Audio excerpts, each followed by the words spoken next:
This is Eric Magidson with Central Oregon Community College. Today we're going to talk about Unit 3, specifically Chapter 4, Communicating Online, and primarily email today. So I'm going to go ahead and quickly go through the outcomes since we're going to talk about those. You have the PowerPoint, so you can review this later. That's all I'm going through right now is the PowerPoint. So, email basics. When we talk about communicating online, we're primarily talking about email. It was our original communication online long before instant messaging and Facebook and those social networks became available. So when we talk about email, there's some things we need to discuss. First of all, the primary recipient, that's the person that we're going to send the email to. So we would list them in the to box, their email address, and then of course in the body, dear whoever. So if I was emailing this to Julie Fossey, I would say dear Miss Fossey or dear Julie if I knew her on a personal basis. CC or carbon copy, those are people that the email is not addressed to, but that we may want to, in addition to review. We're going to go through this. I'm going to give you examples of this here soon. And then finally, blind carbon copy. These recipients are not going to be able to see who it was addressed to in the to or the CC, as well as they're not going to see additional blind carbon copy recipients. So this is what we might use if we're sending out, say, a letter out to 30 people and we only want each individual person to be able to see the email. So we would put that in the blind carbon copy. This way, if we sent out, say, an email to 30 people in the to, everybody could see who received it. They could also then reply to everybody. So there are some cases where that may not be the suggested route to use in email communications. Finally, the subject line, something not mentioned here. When we create a subject, we want to make sure that it's detailed, but not detailed too much. It wants to be detailed as to what the email is going to discuss. Sort of call it a brief synopsis of the body of the email. And then down here, we're going to type the body of the email. So before we get started looking at email specifics, let's talk about email in general. So email utilizes a protocol called the Simple Mail Transfer Protocol, and that is a set of rules that's used for sending email. Now, PDA, when we talk about PDAs and email, we know that today we can get our email via Blackberries, our iPhones, our Android operating system phones, and of course I have an Android that connects to my Gmail account, so I always have my mail on the go.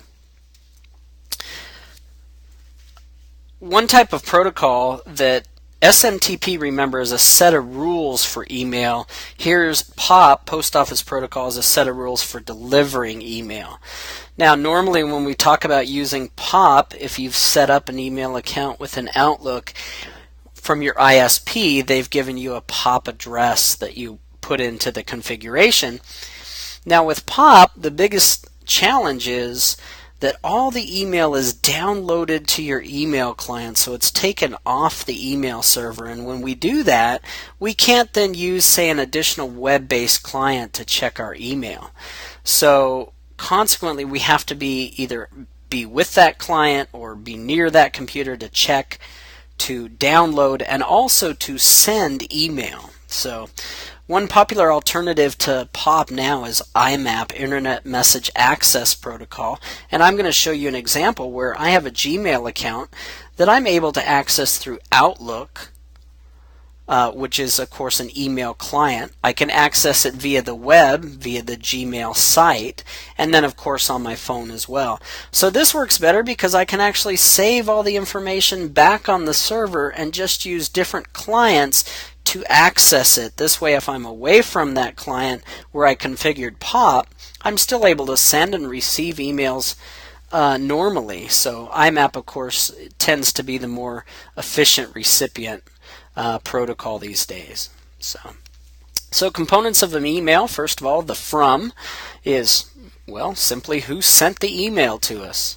The to is the email address of the primary recipient. We've kind of gone through this. CC, other recipients of the message. CC is carbon copy. Then we have blind carbon copy, where the primary recipient address will be seen, but no other addresses. Subject, again, brief synopsis of what the email contains.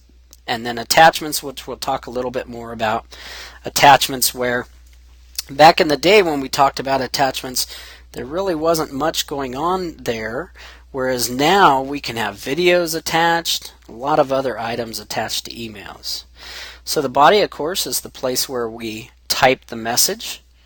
The send button to send. We can have a signature. My emails have signatures. For you students, I would recommend a signature such as your name, your title. Now, some people just put student. What I would recommend is candidate for. So maybe we say candidate for associate's degree in computer information systems. That just sounds more professional than student. You can opt to put your address in there. Don't forget to also include in there your email address so somebody can copy and paste your whole signature and quickly create a contact for you. Then we have the address book, which is a store of email addresses so that we don't have to look them up each time. So in composing a message or reading a message, we can compose. I'm going to quickly bring up my Outlook here. Here is my Gmail account that I've configured using Outlook. Okay, and of course a new email. So when I type a new email, here's where I would put the primary recipient, the CC, and the subject line. I can come up and attach a file as well. So I'm going to do a quick email for you. I will send one to my own Hotmail account, hotmail.com. I'm going to go ahead and CC my son on this email. So there's my son's email. And then the subject line, remember I'm doing this as if I wasn't sending it. The subject might be information on lizards for the High Desert Museum. So, dear Eric, here is the info for the lizards that the High Desert Museum needs. Oops, there we go. Capitalize H. Now I could attach a file, which I'll go in here and quickly attach. I'm just going to pretend like I find something to attach. Let's go out to desktop, see if we can find a quick attachment there. So we're going to pretend like that attachment had to do with lizards. And then, of course, just hit the send button. I'm not going to hit the send button on this for obvious reasons. So there's a quick email. Once we receive an email, I'm going to bring back up my Outlook here, and I'm going to look at this email here and double click. Here's an email that came in. Notice Dr. Donahue sent it to Julie. I can either reply, which is going to reply strictly to Dr. Donahue. I could reply to all, which means everyone in the from, the to, and the CC are going to see that. Or I could forward that, which will open up a copy of the email that I can forward. So we'll close that. We'll say OK to that. So there's a little bit about the basics of email.